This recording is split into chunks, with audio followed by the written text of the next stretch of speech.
Hello बच्चों, let's read this question. The question says, consider the following statements. Identify the correct ones. Option A, diode is a combination of N-type and P-type semiconductors.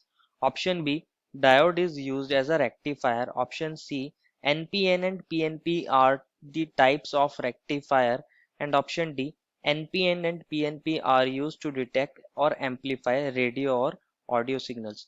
बच्चों इस question में हमें 4 statements दी गई हैं और हमसे पूछा गया है करेक्ट स्टेटमेंट्स कौन सी होगी। तो फर्स्ट ऑफ ऑल बात करते हैं हमारे की कंसेप्ट की कंसेप्ट क्या होगा बच्चों। इस क्वेश्चन में हमारे पास सेमीकंडक्टर्स, बच्चों जो हमारे पास सेमीकंडक्टर्स होते हैं वो हमारे पास दो टाइप के होते हैं।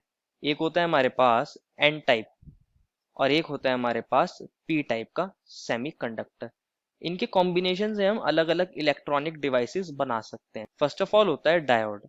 डायोड बनता है बच्चों एन और पी टाइप के सेमीकंडक्टर्स के कॉम्बिनेशन से, एक एन टाइप और एक पी टाइप। इसके कॉम्बिनेशन से क्या बन जाता है हमारे पास डायोड। और डायोड को हम एज अ रेक्टिफायर यूज कर सकते हैं। रेक्टिफायर का काम क्या होता है बच्चों, ये हमारे एसी करंट को, दैट इज ऑल्टरनेटिंग करंट को किसके अंदर कन्वर्ट कर देता है, डीसी करंट के अंदर कन्वर्ट कर देता है, दैट इज डायरेक्ट करंट के अंदर ये इसको कन्वर्ट कर देता है।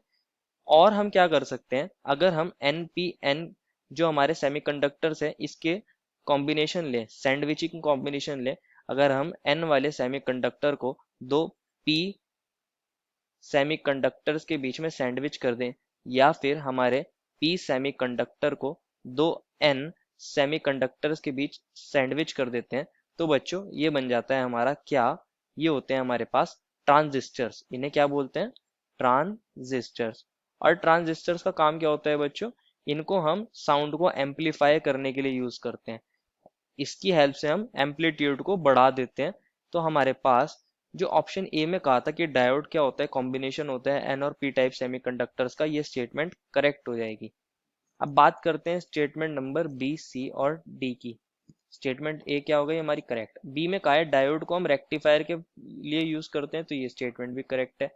थर्ड स्टेटमेंट में कहा है एनपीएन और पीएनपी क्या होते हैं, रेक्टिफायर होते हैं। बच्चों ये स्टेटमेंट गलत है, क्योंकि ये रेक्टिफायर नहीं होते, ये होते हैं ट्रांजिस्टर्स। और बच्चों डी स्टेटमेंट में कहा गया है कि एनपीएन और पीएनपी को हम एम्पलीफाई और डिटेक्ट करने के लिए यूज कर सकते हैं रेडियो और ऑडियो सिग्नल्स को। तो ये बात बिल्कुल सही है, क्योंकि ये ट्रांजिस्टर्स होते हैं और इनकी हेल्प से हम साउंड को एम्पलीफाई कर सकते हैं, रेडियो वेव्स को, रेडियो सिग्नल्स को एम्पलीफाई कर सकते हैं और डिटेक्ट कर सकते हैं। Therefore the final answer is A, B and D. I hope you understood it well and best of luck.